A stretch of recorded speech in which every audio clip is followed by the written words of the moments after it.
Forward. Hut. One of the things that I think that is very, very difficult for me when I was on active duty in the service is all the time that you spend away from your family. It's a lot of time. You spend so much time away from your family, missing birthdays, Christmases, New Year's, all those things that you miss, births of your kids. You miss a lot of those things because you're away, you're deployed, and especially now, for all of us that were deployed, starting from 2003 on out, you were deployed a lot. You missed a lot of things, and you witnessed a lot of things that happened while you were out there. And for me, I don't know, I can't even count how many Christmases or birthdays or anything like that I've actually missed, but I know it's a lot.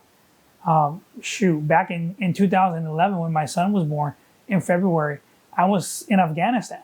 I was down there in Kajaki and Fobs or Boogie, and my son was born down here in the United States, and I was luckily able to see my son over Skype because we had just happened to have the internet provider, not provider, but we had the USO provided us with a satellite that allowed us to have internet and telephone, and I was able to see him over that. So it made it different for me to be able to do that. But I remember so many times before then that the only way that you would have communication with your family or anything back stateside was through the mail.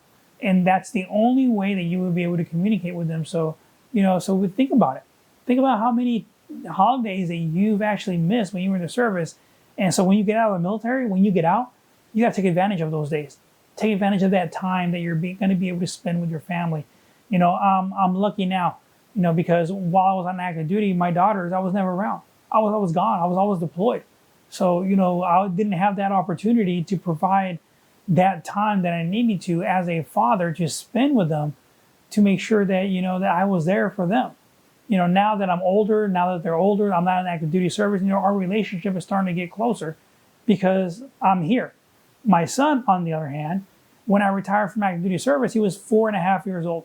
So now I'm able to spend that whole entire time with him now that I'm here and that I'm retired. And, and I got to take advantage of it. And yes, am I guilty? Yeah, of course I'm guilty of the fact that, sometimes I don't know how to act. I don't know how to behave on those special days, on those holidays. Because to me, for years and years and years, all it was just another day. It was another day that, whatever, we just did whatever. And yeah, we were there. Yeah, it was a national holiday, but didn't celebrate it that much because we were just gone so many times and for so long. So take advantage of it now. Spend time with your family and enjoy it because you never know when we're not going to be here anymore. And then we're going to regret not spending time with them as much as we could have.